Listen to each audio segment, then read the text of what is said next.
Hi friends, இப்போ நம்ம சிறகடிக்க ஆசை பார்க்க போகிற சிறகடிக்க ஆசையில் வந்துட்டு என்னடா அது இந்த வார ப்ரொமோ ஷூட்டில் போட்டு காமிச்சதை உடனே போட்டு காமிச்சிட்டாங்களே, அடேங்கப்பா அடங்காத டீம் அப்படிங்கிற மாதிரி இருக்குது. நம்ம சிறகடிக்க ஆசையை பார்க்க இதெல்லாம் ஒரு பக்கம் இருக்க நம்ம ரோஹினி என்ன பண்ணுறாங்க தெரியுங்களா, அவங்க வந்துட்டு இது பகல் நீரை பச்சவந்தியாக இருக்கும் போல் அந்த ரேஞ்சுக்கு நடிக்குதுங்க. நீ நடிகண்டா போராடலாம் பொழைச்சிக்கூட அந்த மாதிரி இருக்குது. பார்வதி கிட்ட போயிட்டு எங்கள் வீடு கஷ்டத்தில் இருக்கிறத தாங்க முடியல, எங்கள் வீடு அப்படி இருக்கிறத தாங்க முடியல, இப்படி இருக்கிறத தாங்க முடியல, அதனால என் தாலிச்சாரோட விட்டுட்டேன் நான் அப்படி இப்படின்னு நடிக்குது. என்னடா அது இந்த பிட்டை போடுற ஒரு பிட்டை போடலாம் 2 பீட்டை போடலாம், இவன் எக்கச்சக்க பீட்டை போடுறானே யாரா நீ அப்படிங்கிற மாதிரி இருக்குங்க. அதுக்கப்புறம் போட்டுட்டு இதை எப்படியாவது எங்கள் ஆன்ட்டிகிட்ட கொடுத்துருங்கன்னு சொல்லிட்டு 2 லட்சத்தை கொடுத்துட்டு போயிட்டாங்க. ஏன்னா போலீஸ் கம்ப்ளைண்ட் போனால் மாட்டுறது இந்த மாதிரி தானே, அதனால நல்லா தெரிஞ்சிடும் அப்படிங்கிற மாதிரி இருக்குது.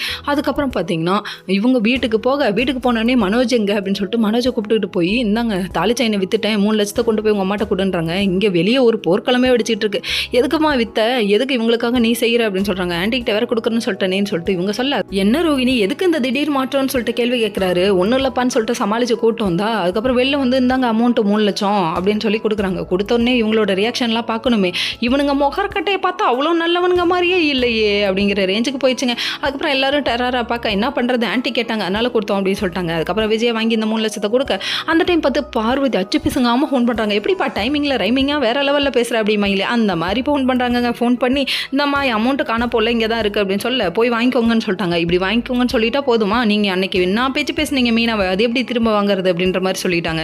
அதுக்கப்புறம் மன்னிப்பு கேட்கணும்னு அண்ணாமலை சொன்னதுக்கப்புறமா மீனாவுக்கு நான் இருக்கேன்னு சொன்னோன்னே ஆனந்த கண்ணீர் வந்துருச்சு அவங்களுக்கு. அவங்க பணத்தை ஆரம்பிச்சிட்டாங்க.